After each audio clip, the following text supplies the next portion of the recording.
आज की कहानी नैना और पप्पू।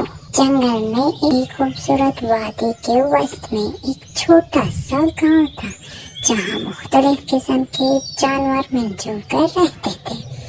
इस गांव का हर जानवर अपनी खासियत के बाइस मशहूर था, लेकिन सबसे ज्यादा हैरत अंगेज और दिलचस्प कहानी एक बकरी की थी जिसका नाम नैना था।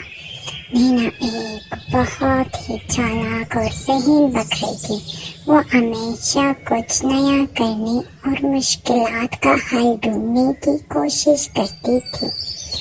नैना का सबसे अच्छा दोस्त एक छोटा सा परिंदा पप्पू था। पप्पू अपनी खूबसूरती, रंग, परों के लिए मशहूर था और हमेशा नैना के साथ मिलकर गांव की मरम्मत में, गांव के काम में हिस्सा लेता था। एक दिन नैना और पप्पू जंगल की तरफ चले गए ताकि वहां कुछ नया ढूंढ सके। चलते चलते वहां एक बड़े दरख्त के करीब पहुंचे।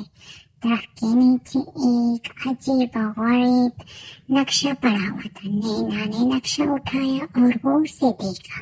नक्शे पर एक खुफिया खजाने की निशानदेही की गई थी जो जंगल के दूसरे सिरे पर वाक़या था। नैना और पप्पू ने फौरन खजाने की तलाश का इरादा किया और नक्शे के मुताबिक चलने लगे।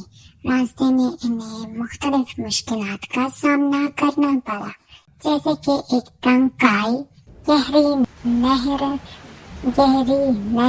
और एक खतरनाक चट्टान। लेकिन नैना और पप्पू ने अपनी जहानत और दोस्ती की बदौलत हर मुश्किल को पार किया। आखिरकार वो जंगल के इस हिस्से में पहुंचे जहाँ नक्शे के मुताबिक खजाना दफन था। वहां पहुंचकर इन्होंने देखा कि जमीन पर एक निशान बना हुआ था। नैना ने निशान के करीब खोदाई शुरू की। कुछ देर बाद उन्होंने एक बहुत बड़ा संदूक निकाला। संदूक को खोलने पर उनकी आंखें चमक उठी। संदूक में सोने, चांदी, जवाहरात और बहुत सी कीमती चीजें भरी हुई थी। नैना और पप्पू ने खजाने को गांव वापस ले जाने का फैसला किया। वो दोनों बड़ी मुश्किल से खजाने को घसीटते हुए गांव की तरफ चले।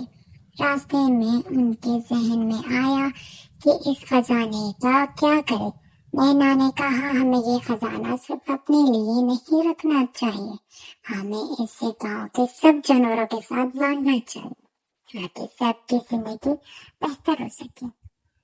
गांव पहुंचकर नैना और पप्पू ने सब जानवरों को जमा किया और इन्हें खजाने के बारे में बताया। सब जानवर खुशी से झूम उठे और नैना और पप्पू की तारीफ करने लगे।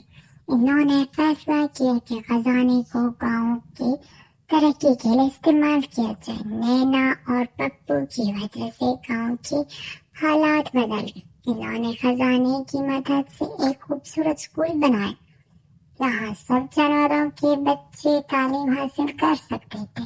इनके अलावा एक शानदार अस्पताल बनाया जहाँ बीमार जानवरों का इलाज किया जाता। गांव में पानी की फराहमी के लिए एक बड़ा कुआं खोदा गया और सबके लिए खुराक के ज़खायर बनाए गए।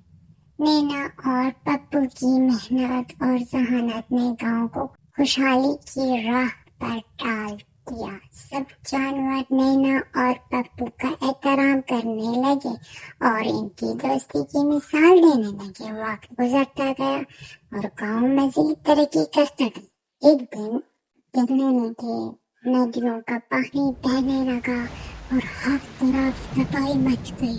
लेकिन नैना और पप्पू ने हिम्मत न हारी।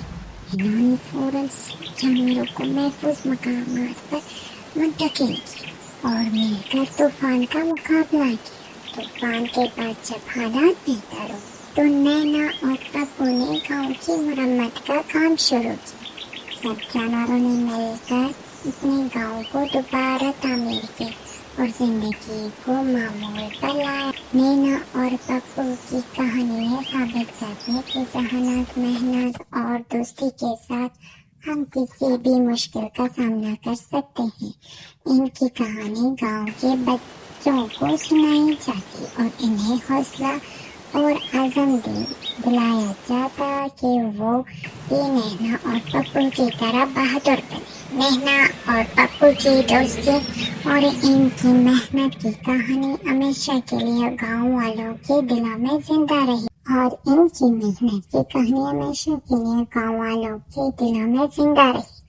ان کی زندگی ایک مثال بن گئی کہ اگر مل جل کر کام کریں اور دوسروں کے بارے میں بھی سوچیں تو ہم اپنی دنیا کو بہتر بنا سکتے ہیں۔ یہ کہانی ہمیں سبق دیتی ہے کہ ہمیں ہمیشہ اپنی ذہانت اور محنت کو استعمال کرتے ہوئے دوسروں کی مدد کرنی چاہیے۔ نینا اور انہوں نے اپنے خزانے کو سب کے فائدے کے لیے استعمال کیا اور اسی میں ان کی حقیقی خوشی تھی۔ ان کی کہانی ہمیں سکھاتی ہے کہ دوستی، تعاون اور قربانی کی جذبے سے ہم کسی بھی مشکل کا سامنا کر سکتے ہیں اور اپنی دنیا کو خوشحال بنا سکتے ہیں۔ یوں ہی نینا اور پپو کی کہانی ہمیشہ کے لیے زندہ رہی اور گاؤں کی تاریخ میں ایک باب بن گئی۔